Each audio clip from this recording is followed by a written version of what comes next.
فاسألوا أهل الذكر إن كنتم لا تعلمون.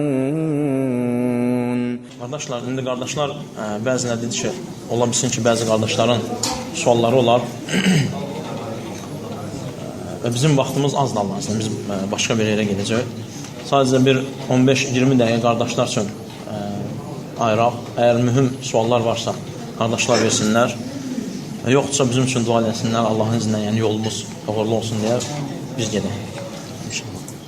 Sual olan var mı? Yoxsa hamı hər şey bilir? Yoxsa mən sual verir. Elmin tələb olunması kişilərə və qadınlara vacibdir. Allah Subhanahu tərəfindən, Allahın şəriətində hər birimizə elm almaq bizə vacibdir və fərzdir. Qadınlara müəyyən bir miqdarı, onları dinlərinin əsasları və özəyi olan şeyləri bilmələri vacibdir. Çünki qadınlardan ondan daha çoxu tələb olunmur. Necə ki, kişilərdən tələb olunur. Yəni, çoxu tələb olunmur deyəndə qadınlar azını eləsə belə onlar üçün kifayət edər. Necə ki, hədisdə gəlir ki, Muhammed s.ə.v deyir ki, İnsallət xamsəhə, əgər 5-ni qılsa, və samət şəhrəhə və Ramazan orucunu tutsa, və hasunət farcəhə və öz övrətini qeyri, yəni namusunu qorusa digərlərindən və ərinə itaət eləsə, öz ərinin dediklərindən çıxmasa, haqq üzərində, Allahın şəriəti üzərində öz Rəbbinin cənnətinə salamatlıqla daxil olar. Artıq bu qapıdır, yəni yoldur. Qadın üçün cənnətə getmək üçün yoldur. İkinci məsələ, qadının elm alması, elmdə irəliləməsi, təqvasının artırması. Bax, qadınların birinci müvəffəqiyyət səbəbi Allah Subhanahu Taala'nın onları müvəffəq etdikdən sonra ərinə itaətdir. Hansı qadın ki, öz ərinə Allahın şəriəti üzərində doğru düzgün itaat edəcəksə, onun imanı da Allahın izindən artacaq. Çünki Əhlüsünnə vəl Cəmaə qardaşlar iman edir ki, bizim usulun əsl budur ki, bizdə iman dillə demək, qəlblə təsdiq eləmək, əməldə göstərmək. İman artır və azalır. İman salih əməllərlə, yaxşı işlərlə artar, pis işlərlə azalar. İman salih işlərlə artar, pis işlərlə azalar. Və qadının görə biləcəyi ən salih işlərdən biri də ona Allahın fərz etdiklərindən ilk öncəliklərdən sonra ərinə itaat etməsidir. Və bu onun səbat, Allahın dinində doğru düzgün sabit qalma yollarında olacaq. Qadının sabit qalma yollarında olacaq. İkinci məsələ qardaşlar, qadın bəs elmi necə almalıdır? O sabitlik üçün insana elm lazımdır. Yəni insanın imanının artması üçün, əməlləri gözəl şəkildə təqva ilə etməsi üçün o ibadətləri əslən birinci bilməsi lazımdır. Yəni sən ibadətin ləzzətini dadmaq istəyirsənsə, o ibadətin fəzilətini oxuyasan. Gecə namazına görə veriləcək mükafatlar, gecə namazların savabları, filanları və filanları. Aydınmı qardaşlar? Bu şeylərin üzərində sən onları öyrənəcəksən. O zaman səndə xuşu artacaq. Necə ki, insan namaz qıldığı zaman namazın sözlərini bilməsi, onları diqqətlə tədəbbür etməsi, onun imanının artmasının, qəlbinin yəqinlə dolmasının və ibadətlərini doğru düzgün şəkildə etməsinə bir səbəbdir. Görsən, bir çox yerlərdə Allah Subhanahu soruşur ki, onlar Quranı düşünmürlər. Yoxsa onların qəlblərində qıfıllar mı var? Bağlıdır mı qəlbləri? Onun üçün insanın tədəbbür etməsi yalnız oxuması və ya həmin ibadəti etməsi deyil. O ibadətlərin üzərində, nəyin üzərində qurulur və Allah hansı işə nə savabı verəcək, onu bilməsidir. Bu yük düşür, qardaşlar, ümmətin kişilərinin üzərinə. Sahabələr Allah Rasulunun yanına gələrək elmi öyrənirdilər, ayələri eşidirdilər, əzbərləyirdilər, hədisləri hifz edirdilər. Sonra həmən evlərinə qayıdaraq ayələri qadınlarına oxuyardılar. Onlara öyrədərdilər. Aydınmı? Onların müəllimi, hər qadının müəllimi atası olacaq, qardaşı olacaq, əri olacaq, oğlu olacaq. Çünki qadının evdən çölə çıxması həddi var, yəni mühəddəddir.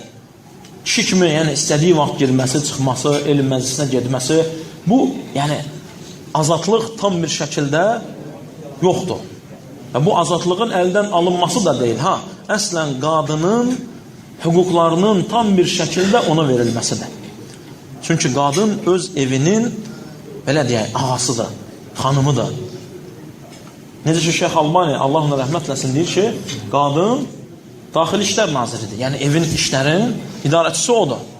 Kişi xarici İşlər Naziridir. Bütün xaricdə olan işlər onluqdur. Daxildə olan işlər isə qadınlıqdır. Uşaqların tərbiyəsidir. Onun üçün, bax, bayaq toxunduq ki, qadının uşaqların üzərində təsiri daha böyükdür. Nəyin ki, kişinin qardaşlar. Kişi gedir işləməyə, kişi var, gücü var. Uşaqlar daha çox, yəni, tam bir o həddi buluğa çatana qədər, özünü idarə edənə qədər, evdən çölə sərbəst bir şəkildə çıxa bilənə qədər anasının əmirləri altında olur. O qadın onları necə yetişdirəcəksə, onlar da o şəkildə gələcəklər. Aydındır mı? Bax, bizim Mədinədə bir müəllimimiz var idi. 15 dənə oğlu var idi, qardaşlar. Allah bərəkət versin, yəni, maşallah. 15 oğlu var. 15'i də Quran hafiz idi, qardaşlar. 15'i də Quran hafiz idi. Bu, təsəvvür elə bizim universitetdə müəllimdir, bizə dərs deyir, sonra özünün işi var, gücü var, aydındır. Biz bundan soruşanda ki, sən necə çatdırmırsan bu qədər uşağa, yəni bir nəfərə, iki nəfərə, indi evdə uşağı olan, bilir yəni, bacarmırsan. Sən necə onları öyrətdin? Deyir ki, mən bir nəfərə öyrətdim, onları da o öyrətdi. Mən arvadı hafiz eləmişəm. Arvadı əzbərətdirmişəm, o da uşaqları əzbərətdir. Aydındır? Onun üçün, bax qardaşlar, bizim ilk öncə ən adil olmamız gərəkən yer, ən xeyirli olmamız gərəkən yer, ən təvazökar olmamız gərəkən yer, ən hörmətini saxlamağımız lazım olan yer, nə çöl, nə qardaşlar, nə qohumlar, nə əqrabalar, bunlar sonradır. Evdə ailə və uşaqlardır. Qadın və uşaqlardır. Muhammed sallallahu aleyhi ve sellem deyir ki, sizin ən xeyirliniz ailəsinə xeyirli olandır və mən də sizin içərinizdə ən xeyirli olanam. Yəni, ailəmə ən xeyirli olan mənə. Quran-ı Kərimdə, qardaşlar, tərəzidə allatmaq var. Mutaffifin surasını bilirsiniz. Vaylun lil mutaffifin. Vay olsun tərəzidə alladanlara. Şeyx İbn Hüseymin rəhməhullah bilirsənmi nə deyir? Deyir ki, bu təkcə ticarət edib tərəzi arxasında duranlara aid deyil. Bu hər bir kəsə aiddir. Hansı ki, deyir, özləri çəkəndə, bir ölçünü ölçəndə tam üzərində durar ki, bax, dəqiq çək, ha. Amma özü çəkəndə alladar. Bu qardaşlıqda da belədir, ailədə də belədir. Sən qadının sənin üçün necə olmağını istəyirsənsə, sən də o qadın üçün elə ol. Aydındır mı? Tələb eləyirsənsə və sən də tələb olunansan. Eynisində sən olmalısan. Necə görmək istəyirsən o şəkildə görün. Aydındır mı? Və o şəkildə də müamilə elə. Evdə məsəl üçün adam, bəzən qardaşlar, insan vallahi halın aznacaqlı olmasından bilirsənmi nədir? Adamın evdə kitabları var. 3 dənə, 5 dənə kitabı var. Birdən bir adam sənə qonaq gəlsə və adam kitab oxuyan olsa və desə ki, ver kitabı oxuyayım. Görürsən ki, qardaşlar, 4-cü səhifədən sonra, çox demirəm, ola bilər kimdəsə 5-ci səhifədən sonra. 4-cü səhifədən sonra kitab şaq eləyir açanda. Bu nəyi bildirir? Hə? O kitab açılmayıb. Hamı belə eləyir, qardaşlar. Kitabı birinci alanda birinci səhifəsinə baxır, ən çox ikinci səhifəsinə, kim yazıb, necə yazıb, hara buraxıb, neçə tirajdır, bir də arxasını açıb baxır, mündəricata. Görüm nələrdən yazıb. Ay, yox, mən bunları bilirəm. Bağladı, qoydu qırağa. Maşallah. Yəni, biz alimi çox olan bir ümmətik. Dırnaq arası alimləri. Kitaba ehtiyacımız yoxdur, plana ehtiyacımız yoxdur. Vallahi, qardaşlar, o kitabları yazanların çəkdiyi əziyyətləri, həyatlarına baxsınız, o kitabları rəflərdə tozun basması sizi yəni kədərləndirər, ayıb olar. Çox böyük ayıb olar. Buxar Rəhməhullahın 17 il ərzində yazdığı, təsəvvürlə adam həyatını, yəni 17 il bir cavan icidin həyatıdır. Adam hədis dalıca düşür. Bir hədisin arxasıca, qardaşlar, 1 aydan, 2 aydan, elə vaxt 6 ay gedib 6 ay qayıtmaq, 1 il vaxtı sürüb. Və elə vaxtlar olub ki, qardaşlar, gedib çıxdıqları yerdə həmin insanın yalan danışdığını və ya heyvanı allatdığını gördüyü zaman o hədisi götürməyib, aylarla yol gedib. Onun maşını olmayıb, cipi olmayıb, heç zapısı da olmayıb. Adam ya uzun qulaqla gedib, ya atla gedib. Aydındır, sən əziyyətə bax. Yolda hər yerlərdə, yolun qıraqlarında yaşıllıq, ağaclıq olmayıb. Çayxanalar olmayıb, saxlayıb, məsəl üçün, çayın içsin, çörəyin yesin, rahatça geçsin, belə olmayıb. Hədis alimlərindən, qardaşlar, hədis ardınca gedib, yolda suyu qutarıb. Ölməmək üçün sidiyin içənlər olub ki, sənə bu hədisləri çatdırsınlar. Onlar xainlik eləməyiblər, xəyanət eləməyiblər. Bugün sən onlara xainlik eləyirsən, xəyanət eləyirsən, xainlərdən olma. Vallahi sadiqlərdən ol, soruşularsan sən. Allah səndən soruşacaq. Evdə qoyduğun o kitablar. Və bəzən bilirsən mi ayıb nədir? Hər şeyə pullar xərclənir, adamın evində kitab da yoxdur. Yəni kimsə fikirləşməsin ki, məndə heç yoxdur, yəni səhifəsini də açam. Sənin üçün 2 dəfə ayıbdır, yəni. O birisi üçün 1 dəfə ayıbdırsan, birinci səhifəsini oxuyub. Sənə 2 dəfə. O alimlər, qardaşlar, bu elmin sənə çatması üçün sən onların çəkdiyi əziyyətləri görsən. Rəflərdə toz bassın deyə qoymayıblar, yazmayıblar. Aydındır, onlar Muhammed sallallahu aleyhi ve sellemə çirkab qonmasın deyə, hədislər səhih olsun deyə, o da qardaş yeyərdi, içərdi, həyatın gəzərdi, işin qurardı, ticarətin edərdi. Niyə hədisin dalican düşdü? Niyə elmin arxasıcan getdi? Ümmətdən sonra gələnlər heyran qalmasınlar deyə. Biz bilmədik, deməsinlər deyə. Vallahi bildim, Səhih Buxari səndə var, Səhih Muslim səndə var. Allahın kitabından sonra yer üzərində olan ən səhih kitabdır, qardaşlar, Səhih Buxari. Sonra isə Səhih Muslim. Aydındır mı? Və onları kim öyrədəcək? Və soruşsan, qardaşlara barmaq uzatsan var, ha? Səhih Buxarini kim bir dəfə başdan ayağa oxuyub qurtarıb? Bir özündən soruş, qardaşım. Bəlkə həyatın boyunca eşitmədiyin hədislər var. Allah Rasuluna sevgin necədir səndən soruşsam? Ondan bu hədisləri eşitmək istəyərdinmi? Sənə söyləsəm. Yəni istəyirsən Muhammed sallallahu aleyhi ve sellem sənə desin ki, bax budur. Və Ayşə onu sənə rəvayətləsin. Radiyallahu anhə. Möminlərin anası və yalnız möminlərin və ondan başqa kimsənin yox. Möminlərin anası Ayşə radiyallahu anhə bunu deyir. Qulaqların bundan daha gözəl sözlər eşidəcəkmi? Hədis əhli, qardaşlar, onlar fəxr edirlər. Bilirsən nə ilə? Onlar deyir ki, əhlül hədis, hum əhlül nəbiyyi fə inləm. Hədis əhli, onlar Allah Rasulunun əhlidir, ailəsidir, yaxınlarıdır, dostlarıdır, sahabələri və yoldaşlarıdır. Fə inləm sahəbu nəfsəhu. Onun nəfsi ilə, canı ilə diri olanda, bir yerdə olmasalar belə, ənfəsəhu səhibu. Onun nəfəsləri ilə dostluq elədilər. Söylədiyi hədislərlə dostluq qurdular.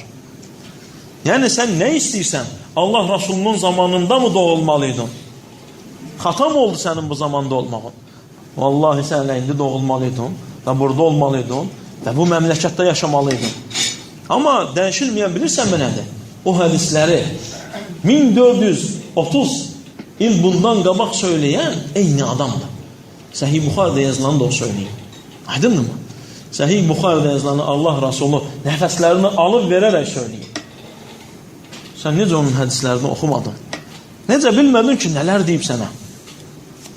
Bax, Ayşə anamızın rəvayətlədiyi bir hədis var. Vallahi adam onu oxuyanda adam utanır. Və ola bilər, bu WhatsAppda və digərlərində rast gəlir tərcümələrdə, oxumusunuz bəlkə. Lakin vallahi əxilər, tədəbbür edin bir dənə, diqqət edin. Vallahi yəni nə qədər şeyləri itirdiyinizi və utanmalı olduğunuzu, yəni başda mən özümü deyirəm.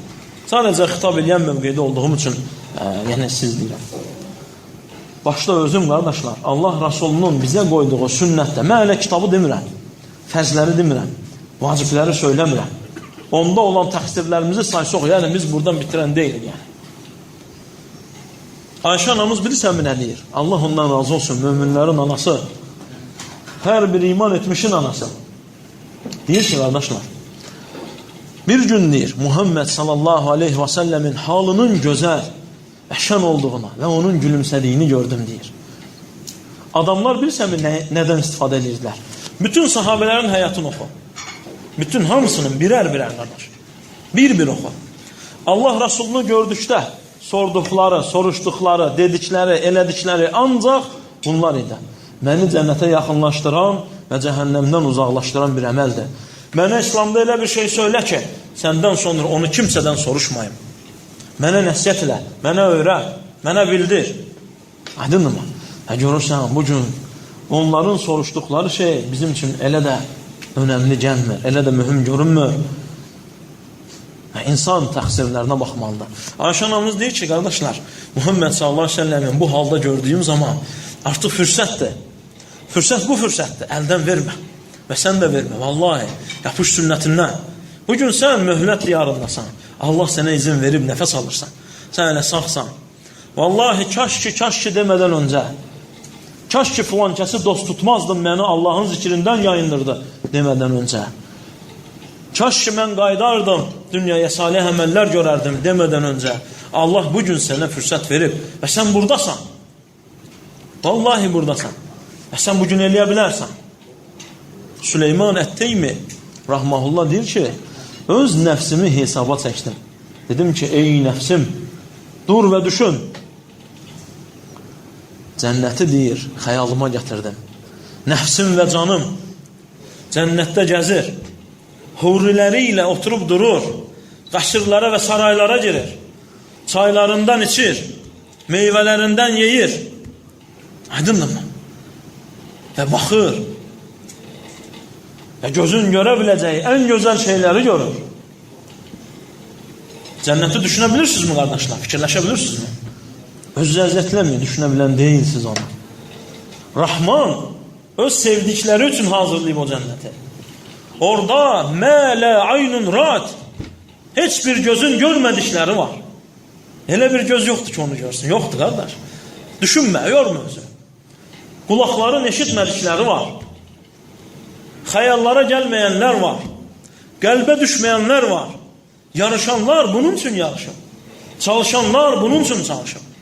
Can verənlər bunun üçün can verir. Yaşayanlar bunun üçün yaşayır.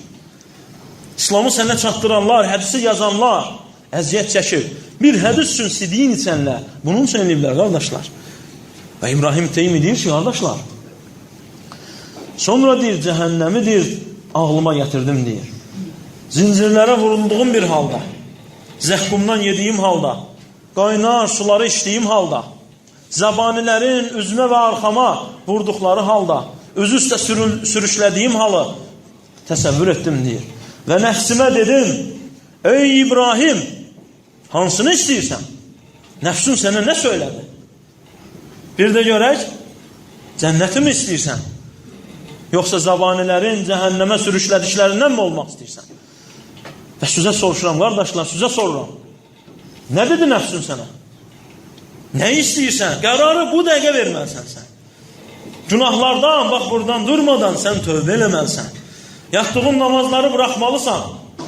Çünki sən elə bir Rəbbin qabağına gedərsən ki, gizlini və aşkarı bilənin qabağına. Heç bir şey gizlin qalmayacaq. Söylə. Amma mənə yox, özvə. Nəfsun nə dedi sənə? Cənnətimi istəyirsən? Odumu istəyirsən? Nə istəyirsən? Vallahi İbrahim Teymi bilirsən mi nədir? Deyir ki, nəfsim dedi ki, mən cənnəti istəyirəm. Dedim ki, ey nəfsim, bax buradasan, əməl elə, səndən istəniləni elə. Vallahi əziyyətdəsənmi, çətindəsənmi, əziyyət mi çəkirsən? 60-70 ildən o tərəfə gedməyəcək, qardaşım. 80 il getsin. Amma əbədi bir həyat bilirsənmi nə deməkdir? Bəs tükənməz bir əzab, Allah düşmənləri üçün, onu sevməyənləri üçün, Allahın düşmənləri üçün hazırlandığı bir yer bilirsənmi nə deməkdir? Onun dərəsi çox dərindir. Odu çox yandırıcıdır. Əzabı çox şiddətlidir. Vallahi insan qorxmalıdır Allahdan. Vallahi bu dəqiqə sən buradasan. Və sən, vallahi Allah sənə fürsət verir. Sən fürsət diyarındasan. Nəfəsin gedib gəlirsən. Dinləyə bilirsənsə, dilin işləyirsə, tövbə eləyə bilirsənsə və Allah sənə bu xeyrə yönəldibsə, vallahi qayıt. Nəfsun sənə nə dedi? Cənnətmi, cəhənnəmmi? Onu da əməl elə. Ayşə anamız deyir ki, qardaşlar, gördüm ki, Muhammed sallallahu aleyhi və səlləm gözəl bir haldadır. Dedim ki, deyir, ey Allahın elçisi, mənim üçün dua et. Dua istəyir. Subhanallah.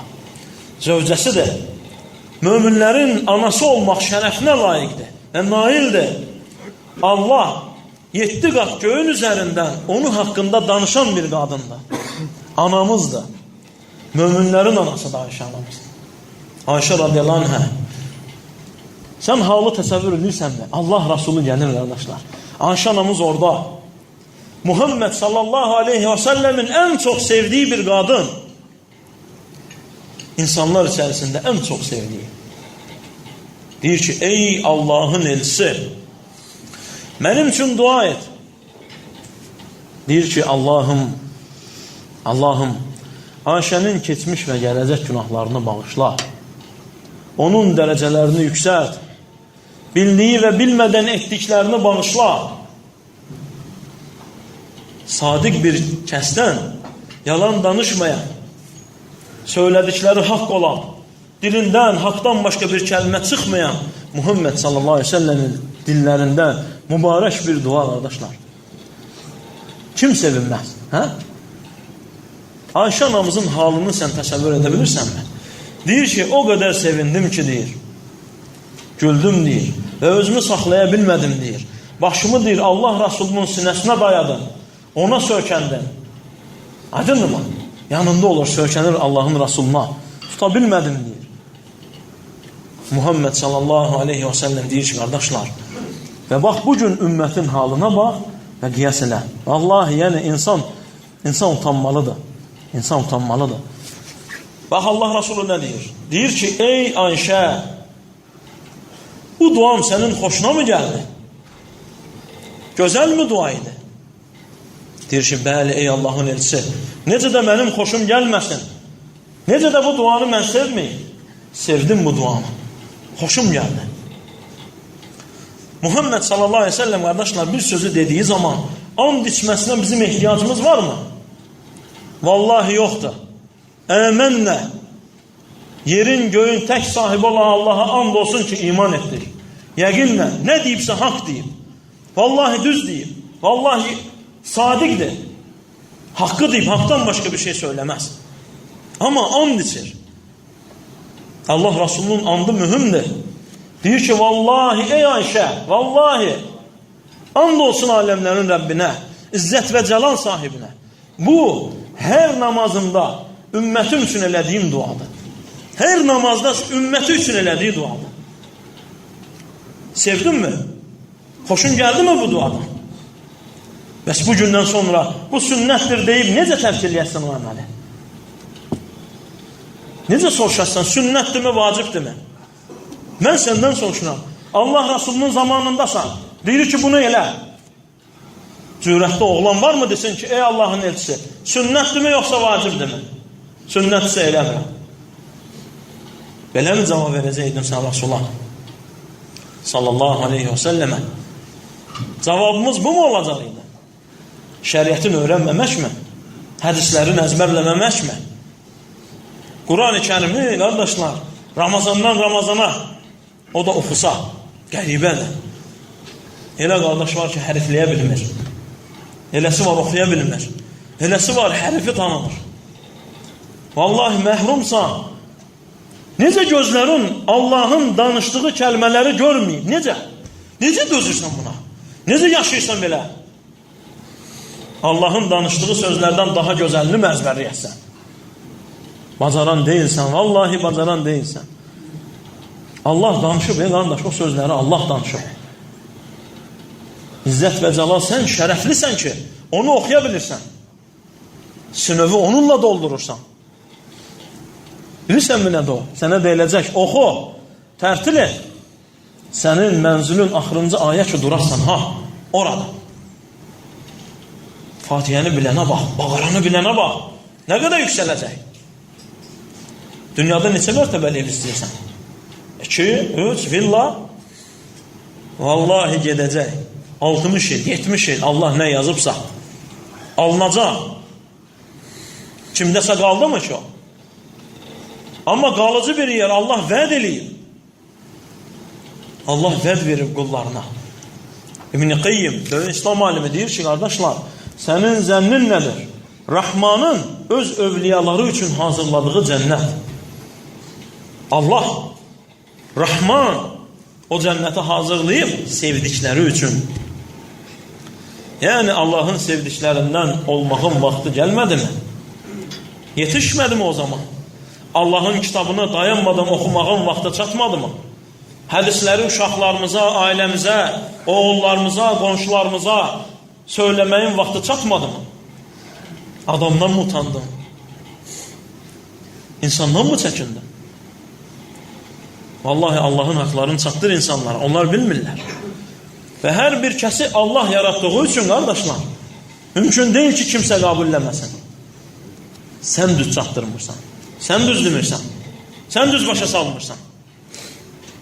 Layiqli bir şəkildə söyləmək lazımdır. Vallahi Quran-ı Kərimdə elə ayələr var ki, bəlkə bir dəfə də olsun mənasını, tərcüməsini oxumamısan. Heç bilmirsən ki, elə bir ayə ola bilər Quranda. Ayıbdır, vallahi ayıbdır. Adam oxuyar.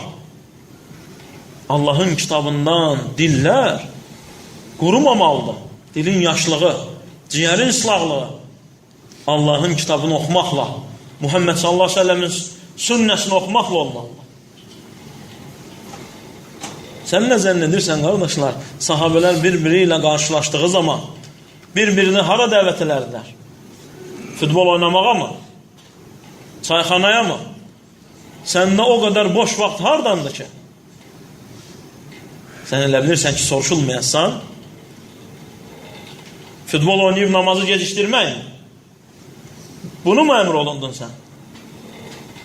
Məğribin vaxtına salır, futbolun oynayır, namazın vaxtı ələ girməyib, futbolu üçün hazırlaşır, vaxtını qurur, işini səhmana salır, saatlarla meydanda top dalicən qaçır. Qardaş, faydasız işləri tərk elə.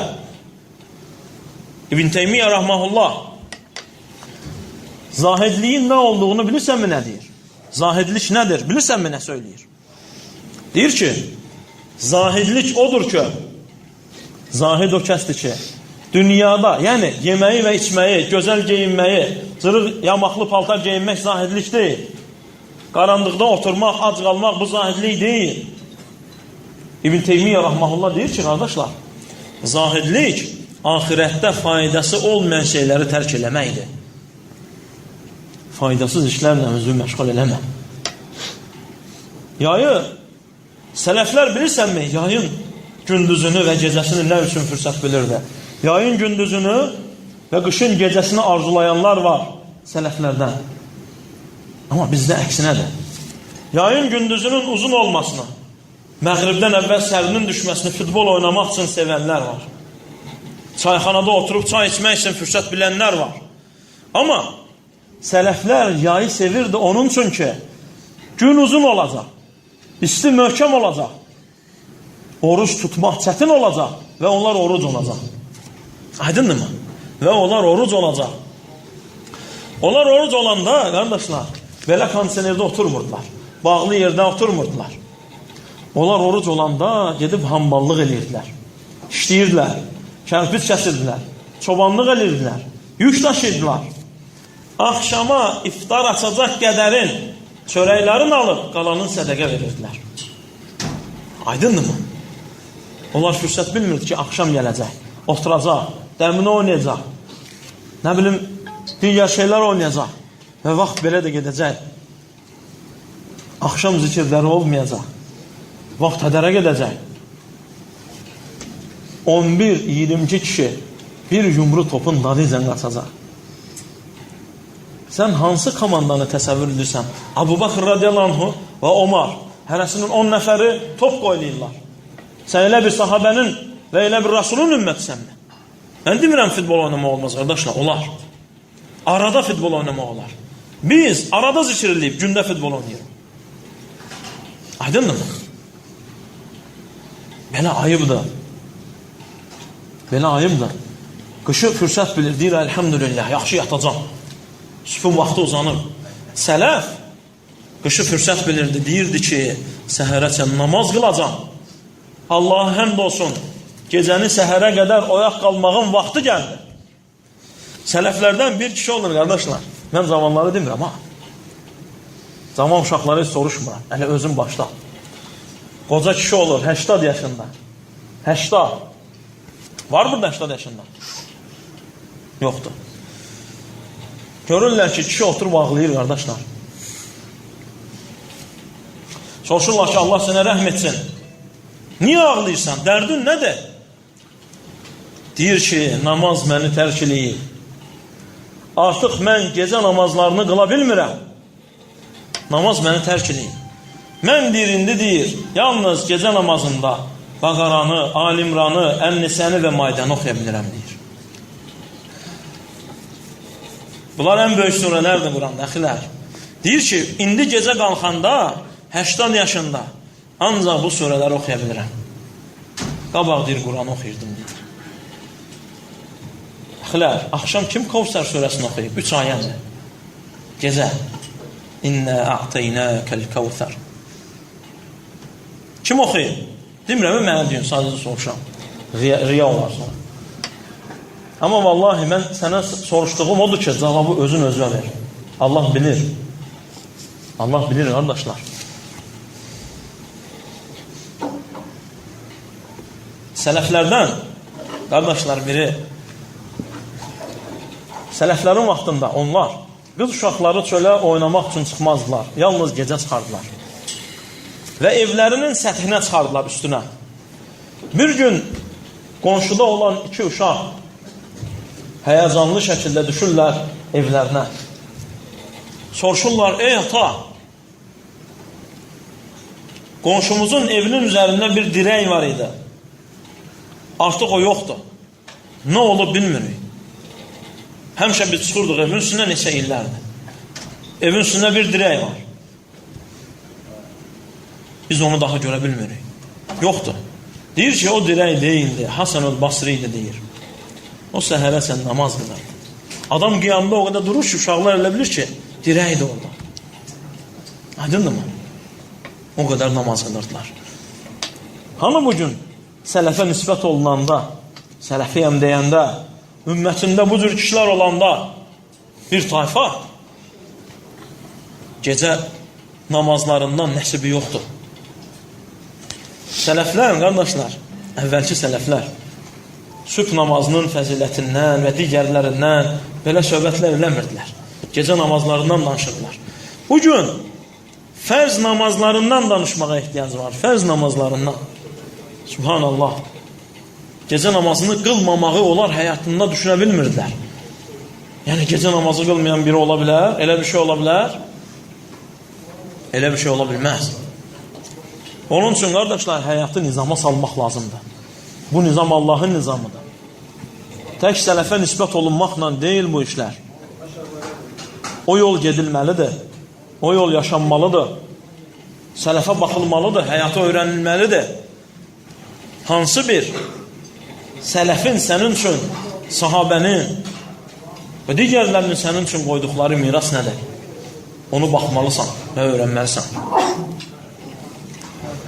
Yaxşı, qardaşlar, Allahın izinlə sözümüz bu qədər olsun. Sual oldu, suala cavab həmsinin nəsiyyət istədim olsun. Allahın izinlə biz çıxırıq. Yolumuz uzaqdır. Allah Subhanahu bu toyu yenə də mübarək etsin, qardaşlar. Allah Subhanahu xeyirlər və bərəkətləri versin. Allah Subhanahu daim bizi xeyirləri üzərində cəm etsin. Və sallallahu alə nəbiyyinə Muhammed və alə alihi və sahbihi və səlləm. Selamu aleykum və rəhmətullahi və bərəkət.